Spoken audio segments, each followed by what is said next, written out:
I'm going to run through 3 of my favourite Pilates exercises that I often teach to teenagers when they come to my studio. I often teach on reformers, but I also teach on the mat. So these 3 exercises are going to help strengthen the abdominals, the glutes and the legs. So give them a go, let me know what you think. Exercise number 1 is called curl up with extension with a ball. Now I'm going to use a squashy ball, but if you don't have one, don't worry. You can simply grab a pillow from your sofa or a cushion from your bed. That's going to work equally as well. So you're going to place your ball or your cushion behind, in between your shoulder blades. It's going to be there, can you see? And then my knees and my feet are going to be facing the same direction, north. I'm going to stick my hands and clasp them behind my head. So the weight of my head is in my hands. There's no tension in my neck at all here. From here, I'm just going to breathe in and kind of curl over the ball. That should feel quite nice. And then as we breathe out, we slowly bring the chin to the chest and curl up. So I'm still staying on the ball. If anything, I'm pressing my shoulders into that ball. I'm going to breathe in at the top, and then as I breathe out, I'm going to slowly curl back over the ball. Good. Breathing in here, and then breathing out again. Curl the chin to the chest and curl up. If you want to progress this further, you can. You would be breathing in here, and then as we breathe out, we just rotate to the side. Now make sure your knees don't flop to the other way or flop with you. They're stuck in the floor, if you can imagine.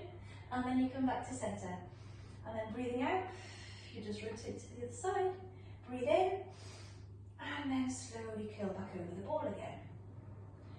If you wanted to progress that even further, you can add your legs into it as well. And I'll show you what I mean. So you will slowly bring one knee to tabletop, then another one.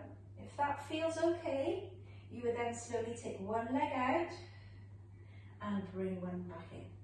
So you take one leg back out, breathing out, and bring the knee back in. And you would keep that going for as long as you can.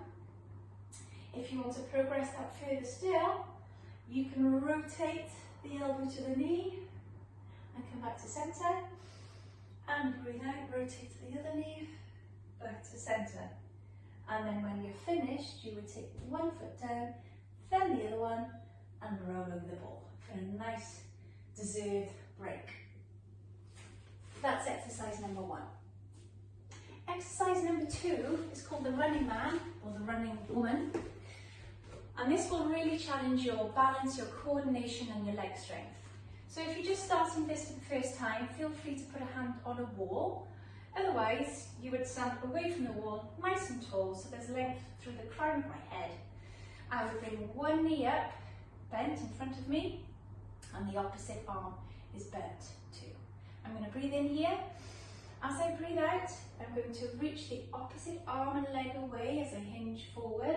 So the balance comes from the standing leg here, which is wobbling slightly underneath me, but that's fine. And then we come back to the start position. Breathing out. We're reaching forward, the arm and the leg, and I'm drawing my tummy in as well. And I come back to the start position. As you get a bit more confident with that, you can start making it a little bit quicker. And then obviously you would repeat that on the other side as well. My last exercise is called clown walking, crab walking, and that really builds up strength in the glutes and in the legs. I typically use a resistance band. You can get these quite easily on Amazon. If you don't have them, don't worry though, you can just always use a pair of tights or use nothing at all. So the no prop option would be your feet again facing forward. You would bend the knees. So it's as if you're sitting back on a chair, and then we're just going to start walking. So you stay in that sort of crouched position as you walk side to side. If you want to add more challenge, of course, you would add the resistance band above the knee, but you can also go above the ankle, up to you, and you would do the same again. Just adds a little bit of extra challenge. That's it. Those are my top 3 exercises. I hope you enjoy them. Give them a go.